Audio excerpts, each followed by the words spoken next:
It's great to have you here today. My name is Barry Heads II. This is part four of the Risky Leadership series. And I wanted to give you insight today on leadership, specifically risk taking. My new book, Risky Leadership, comes out on August 24th of 2021. So I urge you to go get it, go enjoy it. The book includes surveys, my own thoughts on leadership, and also interviews with living leaders that are still inspirational and successful today. They range from university professors, angel investors, entrepreneurs, attorneys, judges, and there are many, many more people I interview for the book.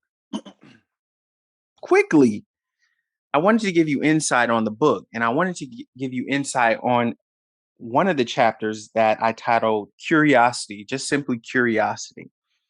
And I didn't start the chapter off, but I want to tell you about someone that was curious in history, and I'll read it off to you quickly. Without curiosity, this is in the book. Without curiosity, the profound effective medium we call television wouldn't have been discovered. Everyone in America over the age of 5 have seen the fruits of Philo Taylor Farnsworth's inquisitive mind and labor. But the majority don't know his name or how his fascination sparked a revolutionary invention. At 14, Taylor, a farm boy, was curious about an idea that eventually propelled him into creating the first electronic television. The television was completely operative by 1927. The process took 7 years, but 7 years worth of curiosity and persistence has served billions of people for about a century. In addition to the curiosity of Philo Taylor, I got an opportunity to meet Patrick Bet-David. Patrick Bet-David is sort of an inspirational person. Mr. Bet-David is the founder of PHP Agency.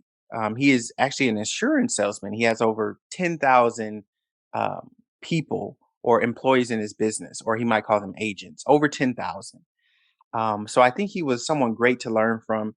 In addition to being an insurance salesman, he's sort of an inspirational individual on social media. He's got over 1 million followers on social media, and you typically don't see that out of an insurance salesman. So he's someone great to learn from. He has a buoyant personality.